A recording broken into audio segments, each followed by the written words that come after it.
Bonjour, Sophie Douceron, coordinatrice des relations internationales au lycée de la Chambre de commerce de Nîmes.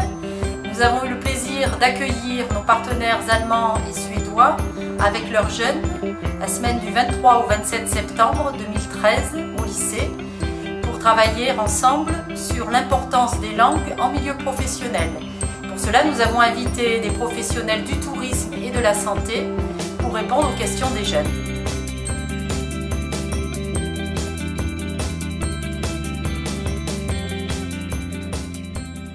Les métiers d'aide à la personne, aujourd'hui, sont aussi des métiers qui sont encadrés par des diplômes. Les seuls postes qui peuvent être occupés sans diplôme dans une maison de retraite, c'est les postes d'entretien.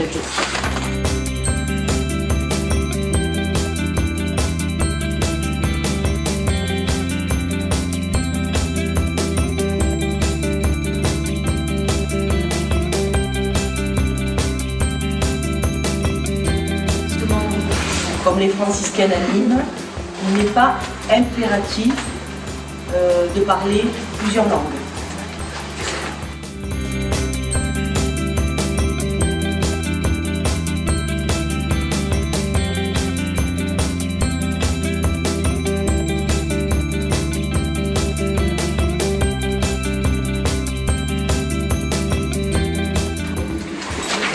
La première chose, c'est qu'il faut être diplômé. Infirmière, il faut être soignant. Après, ce qui est important, c'est d'avoir, si possible, réalisé des stages, de bons stages. Alors, qu'est-ce que c'est qu'un bon stage? Un stage, vraiment, le métier va être approché. Voilà. Les notes, de toute façon, c'est le diplôme. Voilà, le diplôme.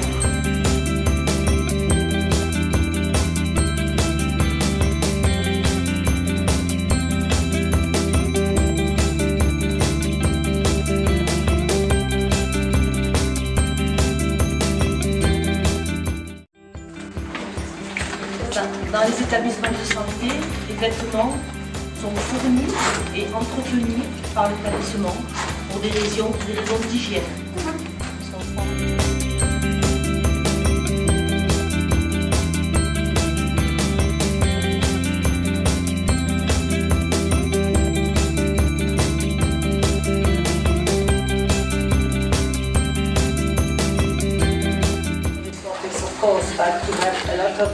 Different sectors in tourism, flights and hotel reception and events, and I don't know how many people are employed in this branch specifically.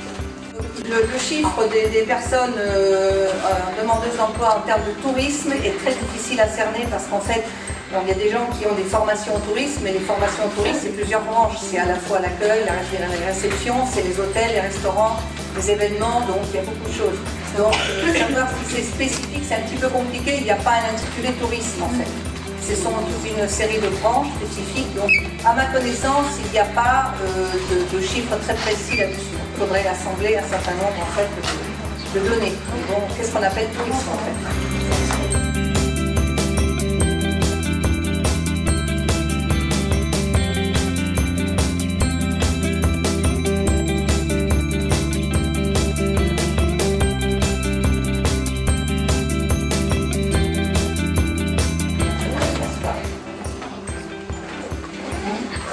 Je disais qu'en fonction donc, des projets, dans les villes, il y a effectivement moins de saisonnalité ressentie, contrairement au tourisme balnéaire ou au tourisme d'illustration, mais que l'objectif en fait de Nîmes, comme dans d'autres villes, c'est effectivement d'éviter la saisonnalité dans les secteurs d'activité, comme par exemple très clairement les restaurations, etc., en ayant donc des projets comme le futur centre de Congrès ou comme le futur musée de la Romanité, qui sont des pôles d'attraction et qui vont développer, on l'espère, une activité un petit peu lissée sur toute l'année. En hôtellerie, vous avez à la fois la clientèle affaires, plus en semaine, vous avez la clientèle loisirs, plus les week-ends, ce qui fait que ça maintient un niveau à peu près équivalent.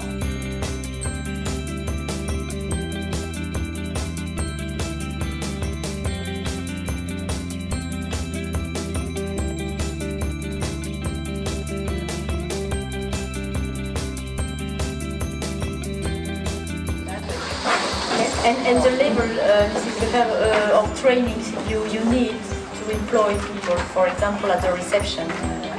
It depends. It's I would say it's minimum about back plus 2 years, about BTS, so about 11. But it's not. But what is for us important is to have two languages except French, or French and two other languages. Okay, minimum English.